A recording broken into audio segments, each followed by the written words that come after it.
That's so funny. I was like, and I said, thank you, sir. It wasn't like he was mad at me at all. People jump on these like conclusions like.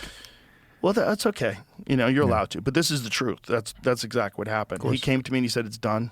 We're going to take care of it. This is a good thing. It's a good thing for the soldiers. It's a good thing for everybody. And then he had the press conference the next week. But why would anybody be? It's later. So funny. So like how they just choose to be against things, even good things. Like it's unquestionably a really good thing, right? That one is a really good thing for everybody because addiction is a huge problem, and Ibogaine is one of the most effective treatments for addiction that they've ever found. Wow. Another one that's really good for addiction is Psilocybin. They're going to study that as well, and hopefully fast track that as well.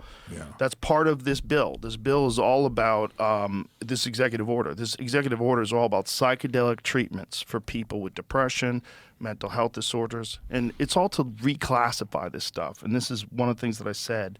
And this is why it was important for me to not just be there, but to say this, that these drugs are not illegal because they're harmful.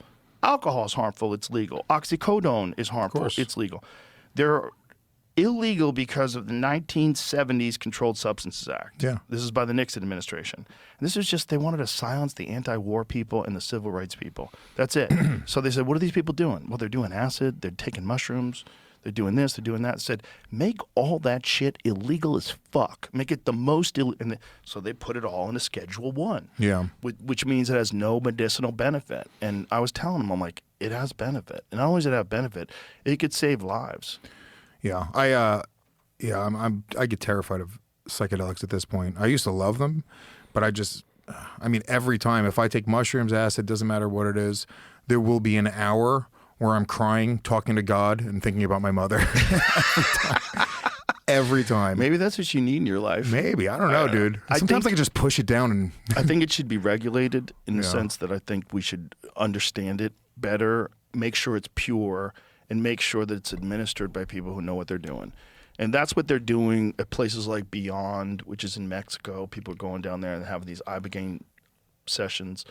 But they're also doing it where they're strapped up to heart monitors. They're very careful. You can't do it if you have a bad heart because apparently it's really rough.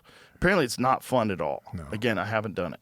But the people that I know that have done it, it's rescued them. Dude, let's microdose some Ibogaine. I don't think you can microdose. I think you got to go. I think you got to meet the devil, cocksucker. Yeah. Like Joey Diaz always says, what the fuck are you doing with that microdose? I'm trying to meet the devil. Yeah, when I was younger, I was like, dude, I would love to go on like a peyote retreat. But you hear the same thing. It's like you vomit and you spend fucking, you have to have a special shaman like walk you through it and guide it, and they pat your head with a wet towel. And peyote's mescaline. And I had a buddy of mine who did mescaline in New York City. He said he could hear people talking in another building. And he goes, he was watching them through the window.